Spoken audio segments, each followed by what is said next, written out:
sometimes I'm like, why am I doing this? I'm torturing myself. And then I look at all these brands, all these consumers, all these people that are like, you're doing a great job. Thank you for helping me with this. Thank you for helping me with that. So I go back to those emails. I read them and I said, this is why I'm doing this. I'm going to continue.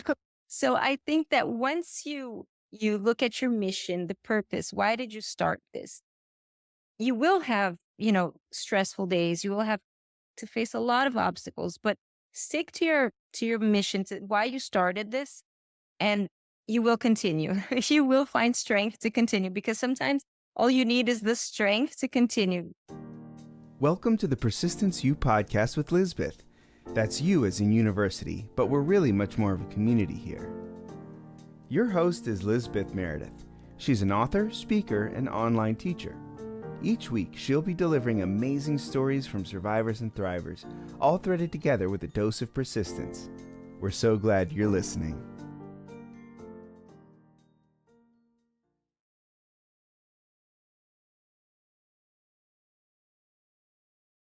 Hello, and a quick update. I so adored getting to know Wanda Malhotra, so much so that I met with her. After we recorded this interview, we each drove halfway and met in person. Loved meeting Wanda, and she is the author of Women in Wellness, the empowering journeys of 30 female leaders in wellness, 35 female leaders in wellness. And here, if you're on my YouTube channel, you'll see it. I'm holding it up, and oh my goodness, what a lovely human she is. You'll be able to enjoy her in just a moment. The quickest update today is November the 19th of 2024 as I record this early introduction. But this recording with Wanda Malhotra was done in August before she and I met in person, before I enjoyed her personal story even more. And I just wanted to tell you a few things. One, thank you so much to my friends and family that joined the virtual book launch last night for Tilt the Face of the Odds, one man at a time. It largely became a conversation about the world of publishing and how I published the first time versus this time, what's going on in the world of publishing, and free ways that readers can support writers that they know or that they appreciate their work. Just a joy. I felt so incredibly gratified to be in such good company and to be supported. So thank you. And I am grateful for those of you who listen to the podcast and or read my writing. Also, recently I've had it feels like when it rains, it pours in a good way sometimes. So last week I enjoyed so much going to Western Kentucky University and speaking with screenwriting students and Masters of Fine Arts or creative writing students. Thank you to Dr. Dinan and to Jess Oak for allowing that to happen. That was huge. I loved every bit of it. What a wonderful group of individuals with really compelling questions. And then a couple of days later, Hannah Hammonds here in East Tennessee hosted me as a part of her book group. That's one of the free ways I had listed last night in the book launch about how readers can appreciate and support writers that they know. Hannah Hammonds put on the most lovely book group. And so I met a host of dynamic women and got to spend an evening with them. We shared food and stories and support, and it just meant the world to me. And for those of you who've written about my new book, I appreciate that you appreciate it. Today, I woke up with my second review. That's another one of those tips for people who want to know how to support writers that they know, giving an authentic customer online review, whether it's at some place like Goodreads or whatever online retailer, can be Amazon. Even if you didn't buy it there, it is so incredibly helpful. So I'm over the moon. And just wanted to say so. Thanks so much. Persistence U is ending this particular season, and I will go on a small break and be back early in January in 2025. I am as working part-time as an instructor at a college and just published the book that I need to promote. If you know of people who like women's fiction, by all means, point me in their direction. But I need to promote my book and I just need to take a breath and rest. Love having you here. I'm not disappearing forever. And I just wanted to say a huge thank you for being a part of my world. I hope you enjoy Wanda Malhotra's interview as much as I did. She is a gem, just someone who radiates. And I hope to keep her as a friend. Thanks for your great comments about Kim Sorrell's interview a couple of weeks ago. That also was phenomenal. So as you enjoy the break and your holiday season coming up, don't forget we have more than 170 episodes of Persistence U with some pretty dynamic people over the years. Can't wait to reach back to you in early January 2025. If you can share this episode, if you like it, review the podcast wherever you're listening. That seriously helps me know that it's important to you that I keep on. Thanks again. Have a great week and enjoy this listen. Wanda has a business subscription called Crunchy Mama. Originally, she is an entrepreneur that focuses on ethical business, basically. Like she has one business that focuses on skincare and some other wellness products that she's very careful about the ingredients, how it's tested, all of that. And she moved to the United States more than 10 years ago and moved close by to Knoxville, Tennessee. So anyway, I've not met her yet, but we connected and I thought she would be a delightful interview. Sometimes it's good to focus on the resilience and the amazing things that people bring to the world and the opportunities that they take to give back, of course, and improve the lives of not just themselves, but other people around them. For sisters and brothers, I am very honored to introduce you today to Wanda. Can you tell us a little bit about the story behind what is today a wonderful success story? Thank you. So Crunchy Mama Box is a very long dream that I had a long time ago. It was a life dream. I wanted to help other entrepreneurs that are going through what I went through when I started with my own brand. So, and help also consumers because back when I was a teenager, I used to go into these pharmacies and drugstores and I would buy everything, like all those acne medicine and all that, like chips and junk food. And I thought I was like really, practicing self-care and skincare and eating all that stuff. I knew about like, healthy eating, healthy living. I had my great grandmother and my grandmother that lived with me, and we had the vegetable garden. We had all that crunchy side. But as a teenager, you rebel a little bit. So you want to go and eat snacks and you want to, indulge. And I thought like skincare, it wasn't my experience, right? I just knew that my grandma used to put aloe on her skin and, avocado on her hair. And I thought, it's okay. My family is crunchy. We're kind of weird and people are, they think we're a little weird. But I wanted to use what everybody was using, like the creams and the acne pads and this and that. So I would just go and I lived in Brazil. So when I traveled to the United States with my family for vacation, I was like, I'm going to buy whatever my friends are buying. And then of course, when I was out of high school and I started college, I was working at the time. It was a family business. I was working with my mother and we launched a henna hair care line that was, hair henna based hair color. And I started learning more about hair care and about skin care. And the more trips I took to India, the more trips I took to the Amazon to look for ingredients, because we were blending the henna with other ingredients from the Amazon, from Brazil, and I mean from India and from the Amazon in Brazil. I started seeing that all that stuff all the synthetic stuff that I used to use when I was a teenager, it was awful. So this was 1994, 1995, right? When we started.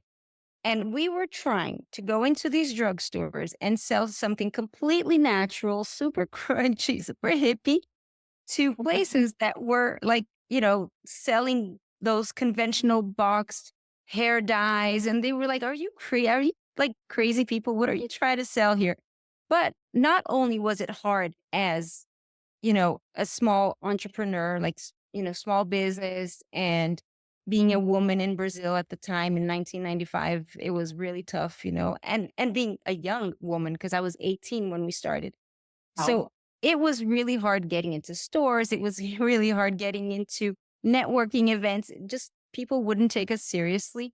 And it was just hard because we were not a big player. We didn't have the $1 million advertising budget. We didn't have this infrastructure that big businesses did. And then when I moved to the US to expand the business, right? At that point, I was already in my 30s. We moved to New York. I told you the story before we started that I moved with my kids, my pets, everyone.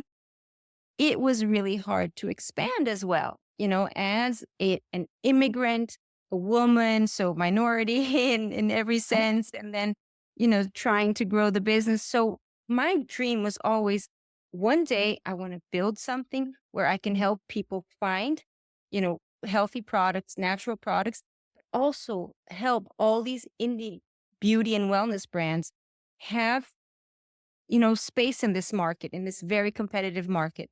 So I was, trying to create my own skincare, and then I left the family business. I had my own skincare line.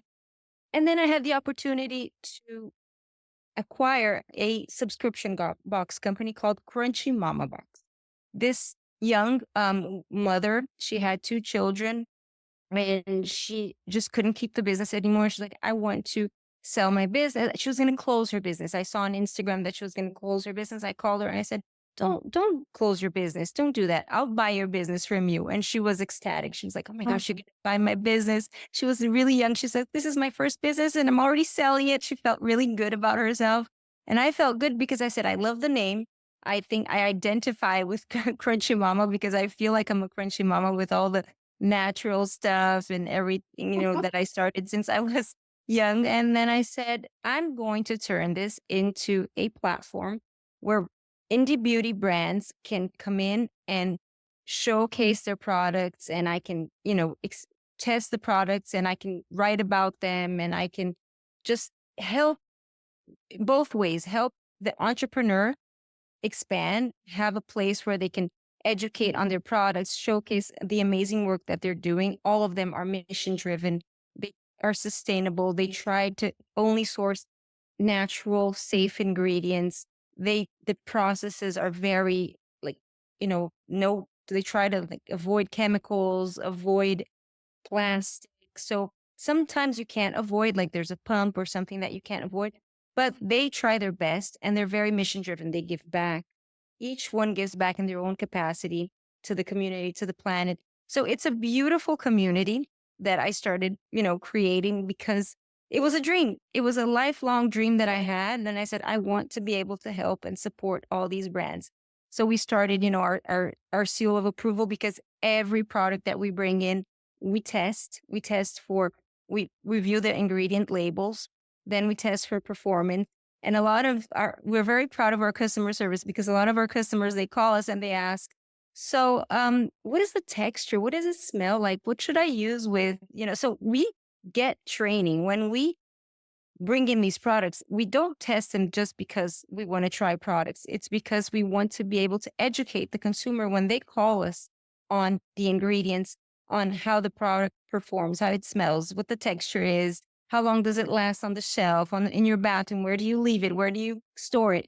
There's so many questions, and we love educating our consumer, and that's why we met through Authority Magazine, because at Authority Magazine, I have my lifestyle column where I interview all these amazing wellness leaders, and you are one of them that I interviewed. And we talk we go into lots of topics. So we're not just talking about physical health or beauty or we go a little deeper. So now we have the toxic relationships because when you're in a toxic relationship, it's not just toxins in the products that you use. It's what you nourish your body with, right? Your body, your mind, and your spirit. Like if there's something that is just not aligned with your values, it will break up into your health, right? It will come out in your skin, it will come out in your gut. So for us, it's a holistic beauty and wellness. It's not just, you know, finding the right products. So I wanted to create this platform where we could really dive into health, wellness, beauty that is not just exterior beauty, but everything within. And I think we're getting there. Okay. We're still small. I still, there's a lot of projects, a lot of things that I want to do to expand Crunchy Mama Box, but we have amazing founders, amazing people that contribute to the website. And I'm so excited because we're building this strong community and we're here for each other. We're supporting each other. And that was my main thing was to find support, right? Yes, we're a business. Yes, we have to be financially sustainable, but we also have to have really strong values and stick to our values. So that's what basically I try to explain Frenchy Mama Box, and a lot of advisors and consultants tell me, you talk too much about this, just give it like a little blurb. And I'm like, there's no blurb. There's a whole story. There's no elevator pitch, but it sounds like you took a mission and you created a community with it. Right. And that's very exciting. That's very exciting. So was there a point in which you nearly gave up? And then what would you tell other people who are considering pursuing their dreams as an entrepreneur? So, well, I think as an entrepreneur, there are many times where you think you're going to give up because there's some obstacles that are so hard and it's out of your control. When a pandemic hit or when there's an internet outage in the world, when Shopify or another platform is not, like working well, or Google. And then it's just, there's so many things that happen. Sometimes I'm like, why am I doing this? I'm torturing myself. And then I look at all these brands, all these consumers, all these people that are like, you're doing a great job. Thank you for helping me with this. Thank you for helping me with that. So I go back to those emails. I read them and I said, this is why I'm doing this. I'm going to continue. So I think that once you look at your mission, the purpose, why did you start this? You will have, stressful days. You will have to face a lot of obstacles, but stick to your mission, to why you started this, and you will continue. You will find strength to continue, because sometimes all you need is the strength to continue. Because of course, all entrepreneurs are there because of a mission. We're not Many entrepreneurs that I talk to, they're not even thinking about the money. They're thinking about how they're going to help, who they're going to help, and why and how, right? Right. And then the money comes. It comes. I don't know. It just does. Right. And then, of course, I'm not like, I'm not in the financial market. I do my numbers, of course, and we have to be financially sustainable, but that's not why I do it. And that's why I had a hard time before with like investors coming in, because I'm like, if you're going to change the whole value, like our mission, everything, just don't, like we have to stick to what we're here. What are we about? We're about helping each other. If we're going to change that because we want to have more profit here or there, it's not for me. I don't want to do it. I like it. Seems like you're really clear on your why. And that is not something that someone's going to come in and change just to bring an extra buck in or here or there. And I No. just can't even imagine like what it would be like to leave Brazil as a young person with your children and your pets and head to New York and then to Knoxville, Tennessee.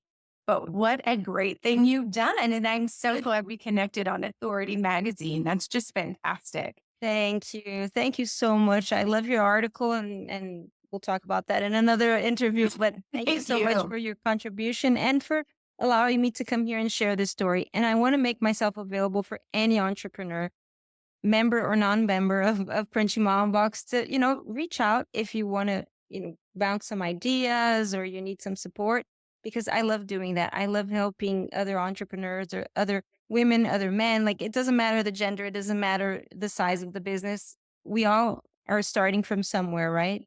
Right. Absolutely. And how do you want people to connect with you? What's the best way? Give a couple ways that people can connect with you to maybe become a subscriber of Crunchy Mama or to connect with you and get some consultation. Okay, so our website is crunchymamabox.com. And everything is on our website. So our phone number, our email, and then there's also social media. We're very quick to answer social media and emails and phone calls. So they can always reach us through our website chat or Instagram, YouTube. We have a lot of education on YouTube, also videos, TikTok, most of the social media, except Twitter. We're not like, oh, not Twitter, the X now, right? Right. Really into that, but but we're into Instagram a lot. We get a lot of DMs, and we're open to talking. And you're not going to talk to a robot. Don't worry. You're going to talk to human beings, us. I love that. I just think what you have done is a pretty amazing thing. And so it's pretty inspirational and so positive. I feel like it's something you truly love. And, people are excited about it. I looked on the website or on the Facebook page today and I was like, oh, this looks so amazing. So, Oh, thank you. All the brands that are there, they're there because they really have a purpose. They're all mission driven, and the products are amazing. We would never put anything that we don't believe in. I'm not trying to sell any products here for anyone, but everyone's welcome to come and look at everything. And we have a lot of events that I love. And now we're putting, music. We have some, like indie musicians that are coming in and they're playing. We have one here in Knoxville that played in our last event. So art, music, beauty, wellness, health, we are all about that. oh, I think that's fantastic. Well, I'm so excited because you're my neighbor here in Tennessee and I look Yes. forward to meeting you. We have a lot in common, even if people can't tell right away, because we do Right. different things. But this is so exciting. And I just cannot thank you enough for your time. Oh, thank you. More to come because we're going to still talk. We're going to meet in person, and then there's more to come, more surprises for your audience. So excited. Thank you, Wanda. Thank you. Thank you so much for having me. We hope you've enjoyed this week's show. Thank you so much for listening. Now, to find out more, head on over to lameredith.com and be sure to hop on the mailing list too. If you've enjoyed this show, please leave a rating and review or share with a friend. And if you really, really liked it, go ahead and subscribe so that you never miss another episode. We'll be back with another episode of Persistence U with Lisbeth.